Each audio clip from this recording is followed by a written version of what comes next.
deep within the heart of the Blackwood Forest, a dense and ancient wilderness shrouded in mystery, 5 friends embarked on a daring camping trip.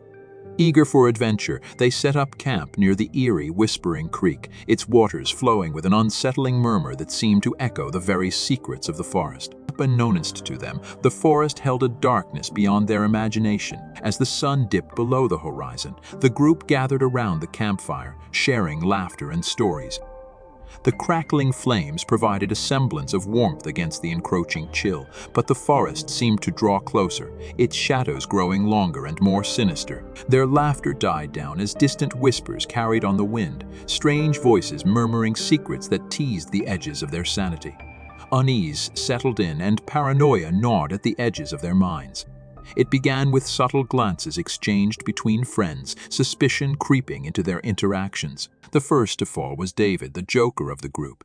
He vanished into the trees, leaving behind only his echoing laughter.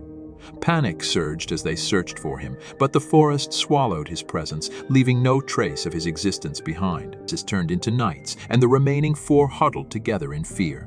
Supplies dwindled, and with each passing moment, the whispers grew louder, more insistent.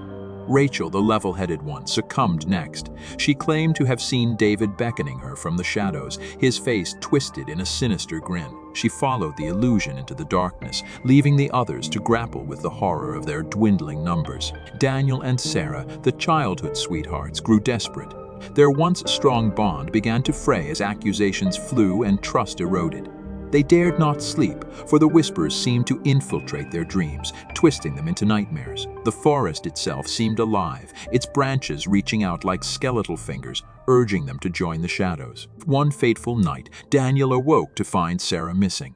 A chilling wind carried her voice, singing a haunting melody that beckoned him deeper into the woods. Driven by love and madness, he followed the spectral sound, leaving nothing but his fading cries behind. To alone and haunted Emily, the final survivor, clung to a desperate hope of escape. She stumbled upon a decaying cabin, its walls etched with symbols of protection against the forest's malevolent spirits. Inside, she found a journal, the writings of a lost soul consumed by the same darkness that now threatened her. Determined to break the cycle, Emily frantically copied the symbols onto her arms and face, hoping to shield herself from the forest's influence. The whispers grew furious, a cacophony of voices rising to a fevered pitch. Shadows danced at the edges of her vision, and the very trees seemed to close in around her. Nightmarish apparitions of her friends tormented her, their voices a tormenting chorus. But Emily held strong, her grip on reality tenuous but unyielding. She stumbled blindly through the forest, guided by sheer will, until finally, after what felt like an eternity, she emerged from the suffocating trees. The forest released its grip, and Emily collapsed at its edge, battered and broken but alive. She looked back one last time, the trees looming like silent sentinels, and she knew she had escaped the darkness that had claimed her friends.